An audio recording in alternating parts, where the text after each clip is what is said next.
Ladies and gentlemen, we are here live, another Facebook Live on this lovely July 3rd, Independence Day. Today, we are very fortunate, from the Southwest office, to have Blaise Dvorsky. Welcome to the show, my man. St. Rose office. Used to be Southwest. You're with St. Rose, that's right. I'm sorry. Yeah. You're with St. Rose. Your other part is with Southwest. No, she's at St. Rose too. She just doesn't go in. Well, then I don't even know what the hell I'm doing today. I'm out of my mind. That's all right, Rick. You look good. You can't have it all, man. You know? Can't have a memory. And your dog's name is Luna, right? This is Luna, yeah. And she's not going to be here with us the whole time because she's looking tired, so I'm going to put her down. But she was right underneath me, so I picked her up. Speaking of looking tired, that reminds me of something I watched the other night. What was that called again? Oh, yeah, the debate. That was great. We won't go there. Huh? Well, no, let's not talk that. Let's not talk about it, but it was comedy. It was pure comedy. It was pure comedy. It was pretty interesting. I'm going to leave it at that. Okay, so Blaise, last year, all right, in all of Nevada, where we have 940, 50 agents, you finished number 66, which is pretty awesome, my man. Congratulations. I didn't know that. Okay, very cool. Yeah, you were number 66 out of all of them. I had it looked up this morning before I even got going on this to make sure that I was absolutely right. So congratulations there. So give us an idea tell us a little about yourself, how long you've been in Las Vegas, how long you've been in the business, all that good stuff, please. I moved out here. I'm 42 now. So I moved out here when I was 20, probably 19 or 20. Got on a one-way ticket to Las Vegas from New Jersey. So I was raised there. I had an uncle out here and a brother. And I was in the service industry on the Strip for a while, many years. So I was bartending at some cool nightclubs. That was fun. And I got into real estate probably 2016, but I didn't go in full time until 2018. And if you would have told me how much I'd be making, I wouldn't have believed you. I would have thought it was, a lot. And then, I guess with inflation, when you make whatever, it sure doesn't feel like a lot, It doesn't. And it's not like I live a extraordinary life, but, I'm blessed. And so, yeah. Yeah, no, that's great. No, and it's interesting too, because I coach a lot of people that make that same comment. If you had told me 10 years ago, I'd be making in excess of six figures, or, they're like, I would tell you you're out of your mind, but, real estate is pretty, my video this morning was, July 4th is tomorrow. You live in the best country in the world where you can do whatever you want. And you're in real estate, real estate is great too, because you can do whatever you want. No one is telling you what to do. We're here to help you. We're here to guide you. Obviously the Berkshire Hathaway brand is incredible, but ultimately this is up to you, isn't it? Correct. So you can do, I think anybody in real estate now that's doing really well can do a lot better. Anybody, if they wanted to. And just like I think anybody can make it in real estate, but they have to work. Mm-hmm. Yep. You got to work. It's a double-edged sword, though, because when you start doing good, you start getting lazy. You may not do as much as you're supposed to do. So you really have to keep the motivation there. Yeah, you get complacent when you start making good money and you have 3 or 4 pendings and all that good stuff. So we have to ask you, what kind of dog is Luna? Because she's a beautiful dog. Yeah, I'm obsessed with her. She's 7 months old. She's a Boston Bulldog. Boston Bulldog, what a cutie. Like English Bulldog, quarter English Bulldog, and 3/4 Boston Terrier. Oh, that is cool. She's a good-looking dog. She seems very friendly too. Yeah, she's a sweetheart. Okay, so give us an idea. All right, so you you've been doing this for a while now. You got out of the service industry like a lot of people in Las Vegas. Yeah. Okay, what has surprised you about real estate when you got into it? Like, what is there anything that really jumped out and you go, wow, I didn't expect this, but it's pretty awesome. It's definitely not all like peaches and cream. It's not prestigious. I don't care if you're one of the top in the business, and maybe there's some exceptions. I'm sure there's some exceptions, but I've seen some of like the one percenters that everybody knows their name and they're running around like a chicken with their head cut off, from appointment to appointment. So I can say that, and it's also not always friendly. It can be very cutthroat, and yeah, yeah. I think you have to have tough skin. It can be tough sometimes, but Yeah, it yeah, is you a can't let little things bother you. it's super competitive, especially it's getting Yeah, more so in Las Vegas too. But lately, we've had a few people drop out of the business too, which is always good to have it drop out and some people flush out and then start over again, which we will. Let's face it, we all know that the market is steady right now. We were a couple base rates drops away from the market going crazy again, but who knows when I that'll think so. happen? You know what I mean? I think so too. Yeah, I think so too. Um, how about what do we think? What do we think about AI and real estate? AI taking away people's jobs. I don't. Well, okay. So I'm so glad you brought that up. Since you asked me a question, which is unusual on an Yeah, interview. yeah, yeah. Figure, keep it moving. So the when I started in the business, Blaze, long before your time in 1985, Mm, by 1994, I mean, think about this. You're doing real estate. There's no computer to check up properties. Everything is in a book. Everything's in a book with pages. It's updated mm. every 2 weeks. You get a new MLS book, right? We didn't even have electronic or combination lock boxes back then. You had to go to every office to get the key. But anyway, so then this wonderful thing came up called the internet in 1994. And everybody said, I hope you like your job because you won't be necessary, but yet we're still necessary. So I think AI is going to, just like the internet, AI is going to help us do our job. Like I use Chat GPT, I use another one called Opus Clip, all for helping me with my training, my social media. But ultimately, it's a personal touch business. And I believe we're always going to be necessary for sure. I agree. So I think it's going to be implemented a lot in the industry, and I think it's going to take away a lot of jobs. Um, a lot of jobs, not in real estate, but really in a lot of places, and some in real estate. I do think it will take some jobs away in real estate, but as far as the fundamentals and closing the deal, the broker, the agent, and that means for land, commercial, industrial, even residential. I think the broker agent will be very still around. I don't think it's going to change anything. Yeah, I agree. Well, okay, so you had a really good year last year. You're having a good year this year. How do you do it, man? Where's most of your business come from? Do you do it by sphere? Do you do a little new business, a little mix of everything? How exactly do I, you do it?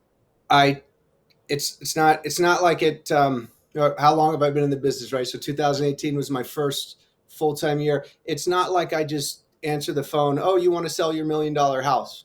Not like that. So yeah, I chase my business. I especially when I got into the business. I knocked on doors. I made calls, and I'll still make calls today. Not on the regular like I should. I think, like I said, everybody can make more money. So if I was doing that a little bit more, I would make more. But it's a mix.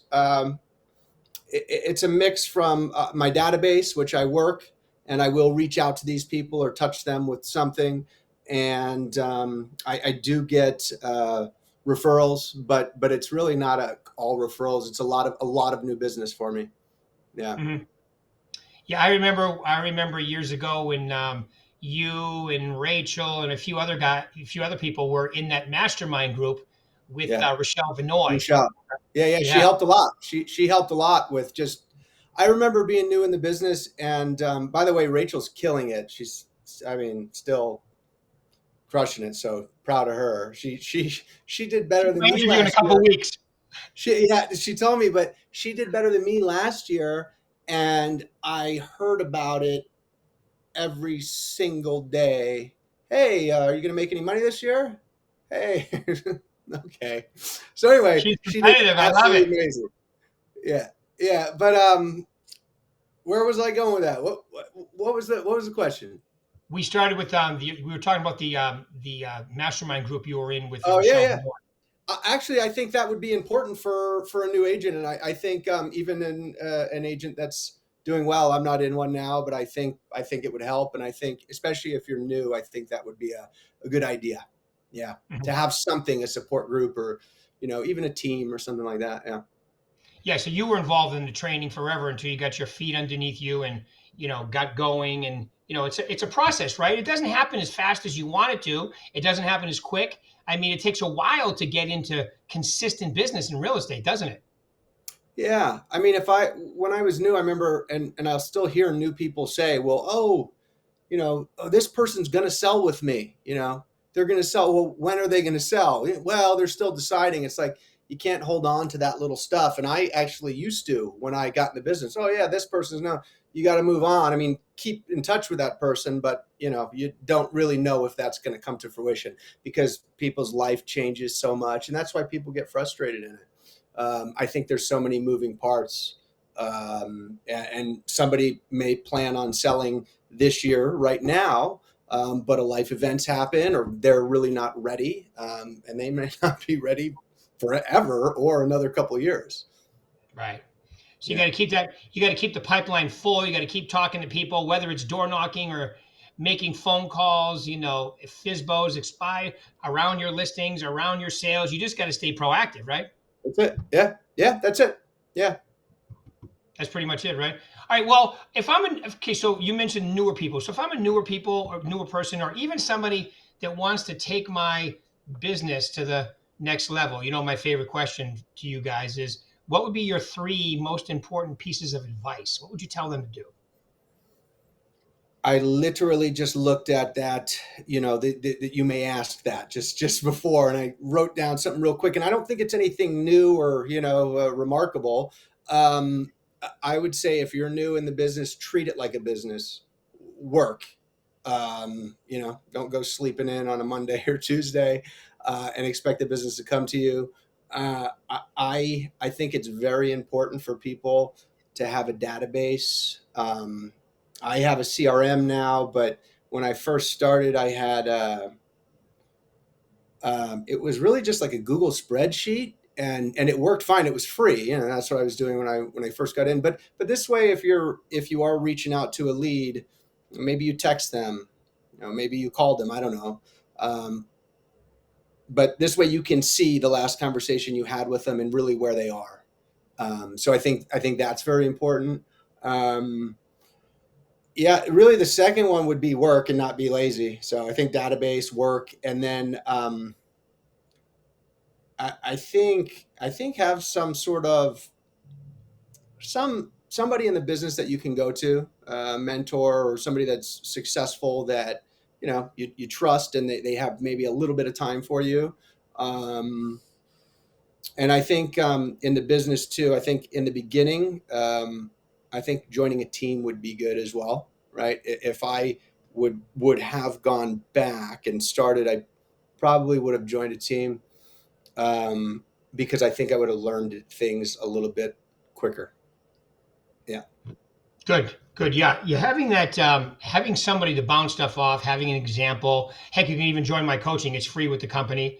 You know, Yeah. um, I would say that that's critical. And being around people like that mastermind group you were in, and especially with Rochelle. Rochelle, she's a rock star in the Yeah. business. She's been doing it for a while, so that's a great way to do it. And then when you mentioned the CRM, the thing about what I like about ours is now we always have the VAC and all the tools in Right. there, but we just added the KV Core, which will remind you too when put your notes in. When do you talk to them? When do you talk to them next? And they're all free. Like if you were starting today, Blaise, you could use that rather than the Google spreadsheet. Before, when you started, we didn't have that part in there, but now we do. So it's tremendously helpful. It's called KV Core. So check it out yourself too if you want to. I think I'll I think take a you'll like look. it. Yeah. Yeah, KV the VAC Core. You is hear really that? good. Hey, What was what's that? that? I didn't hear you. I said the VAC has really gotten like there's a lot of great stuff in there from a CRM standpoint. When I log on, I know they just revamped it, right? So it's a new, and I know there's a lot of tools in there. I myself should use more of them. And I use some, but there's a vast of information and resources there. Yeah. Okay, cool. Cool. What about open houses? Do you do a lot of open houses too? So I do not. Funny story that you brought that up. So I normally have people do my open houses. I prefer not to do open houses. I don't mind doing them, um, but I like to do other things. So about 3 weeks ago, and maybe 2, 3 weeks ago, um, I had to do one of my open houses. And this is the first open house that I've done in probably, I don't know, a couple of years at least. Um, well, they're in contract now with a $850,000 house, um, from an open house. And so, with that story being said, it's been years since I've done it. I did have that happen very recently, and I may do one here and there now, but yeah, it's not going to be my Maybe a go-to good thing. idea. Yeah, it's not going to be my go-to thing. Yeah. Well, when you started, remember when you started, there was, probably 15, 20,000 homes on the market at one time. Now we have what, 4,000, between condos and single families. So the serious people are out there looking. So I think Totally. the playing field for open houses has changed a little bit compared to when you started, compared to now. Yeah, things are definitely different now. Like I'm still closing deals, and I think a lot of people are still closing deals. But like where I am now, as opposed to I would say probably two years ago. Like this point 2 years ago, I probably made a lot more. Although this year I'm not. I'm still doing okay. But if I look at the numbers previously, it was higher. Yeah. Yeah. Well, the transaction numbers have come down a little bit since the interest rate. I mean, think about it. In the last 3 years, mortgage rates have more than doubled. The Oh, fact that the totally. market is still this, I mean, the Fed has set incredible records in raising the base rate from 0 to 5.5. The last time we had 1.75 base rate increase in 1 year was 1994, and there was only one. In the last 2.5 years, we've had four of those. So that's the fact that the market is still trudging along shows you underneath everything going on, we still have a really healthy real estate market. So a couple of base rate changes, and like I keep telling everybody, it's going to really break loose. And I'm not going to say it's going to be like, remember when COVID, the 18 months after we opened up after COVID, that was kind of the best 18 months ever in the history of real estate. It's insane that you would think that. Yeah, people thought the world was coming to an end, but then it went insane. Um, yeah, so it'll be interesting. I think there's too much going on in this town to really tank. So like if it corrects itself and goes down a little bit, which is that even going to happen? Because if rates do come down, like they say, I think that's going to drive prices up. But there's so much going on in this town with sports teams, baseball, potential basketball, different casinos, just a vast of stuff and stuff coming here. And let's hope there's no state tax that is ever implemented. And so people from California keep on coming here. But yeah, I think the prices will remain where they are and go up in the long run and stay strong here in this town.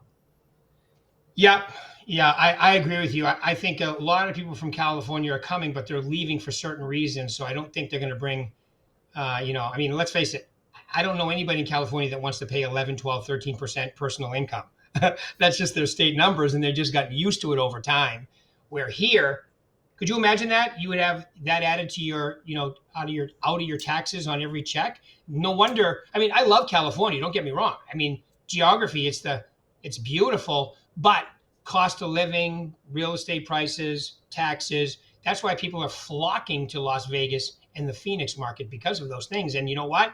Keep them coming. Well, I hope California, yeah, I hope California eases up on all their taxes, but I don't see that happening. So I do think it's going to remain the way it is. Yeah, I think Yeah. the number of people coming from California have changed. Like it's gone down, right? But they are still coming, and I think Yeah, I think things have slowed down a little bit, but yeah, they're absolutely still coming, and I think they still will come. And I think the majority, I've looked into where they're coming from in California, and it's the main places you would think: L.A. County, the Bay Area, and then there's a couple other scattered where the majority have come in. San Diego. Yeah. So I think 40%, at least the stats that I read, right? Well, and this was in the Review Journal, but 115 people are coming a day to Vegas, right, to the Vegas Valley, and then 40% of that, I read this somewhere else, but 40% of those people are from California, so that's a really nice chunk of people Yeah, coming from California. it really is. And remember, whether you're from California and you're a baby boomer and you bought your house for $37,000 in 1980 and 79, and now it's worth 900, but you refinanced, and now your interest rate. So when these rates come down to a point where it makes sense is for people to downsize, side size, supersize, whatever they're going to do, you're going to see the inventory, because that's where the inventory is right now. It's everybody's refinanced and has low rates. So, but when it makes sense, which who knows what that rate will be, 5.5, 6, 4 and three Yeah, I don't quarter. think it. Yeah, I don't think it's going down to the 2020 rates. No, that's Yeah. why. Yeah, I mean, I've been in the business for 39 years. When people ask me back then, what's the rate? I would say free. It is currently free at 2.75. Are you kidding me? Yeah, that's insane. And so yeah, I bought a house in 2020, and just uh, fortunate that my payment is like nothing. Right. So What's your payment? It's free. it's really nothing. Yeah, so yeah, fortunate. Very fortunate. All right, Blaise, any final words you want to leave these lovely people out there? Uh, I don't have like any clause, but I will say if anybody really is new in the business and you want to make it work, you absolutely can make it work. Yeah, that's it. I mean, anybody can do it, but they're really going to have to work at it. That's it. You're really going to work half it and put that, that first year is always the toughest. I would say the first 12 to 18 months, like anything else, right? Yeah, and I think it's important too. Like I think it's important to also real estate, right? It's like a lifestyle thing because you have to take care of yourself at the same time. So this just popped in my mind, right? I think it's important to do what you love, whether that be whatever makes you feel good, whether that go to the gym or like I love the ocean personally. So if I go away, right? If I've had some busy months and I go away for a few days or longer, I come back and I do much better, So I think that's important to just balance and take care of yourself. Yeah. Yeah, you got to rest and, and rejuvenate and all. I love it. And fortunately for Right. us, we're a close drive to San Diego and all those wonderful places right there. And then you don't have to pay all the taxes. You just go in and get to enjoy it and come back here, right? Exactly right. Exactly Yeah. right. Smart. Yeah. And get this lovely cost of living in Las Vegas, Nevada. Still is. Yeah. Yeah. All But right, yeah, Blaise, thank you very much for taking your time out, buddy. I appreciate it, man. Appreciate thank it. Thank you. you very much. I'm sure people got some Absolutely. nuggets out of it. Okay. All Have a right, good buddy. one, Thank Rick. you. Bye, Bye. everybody.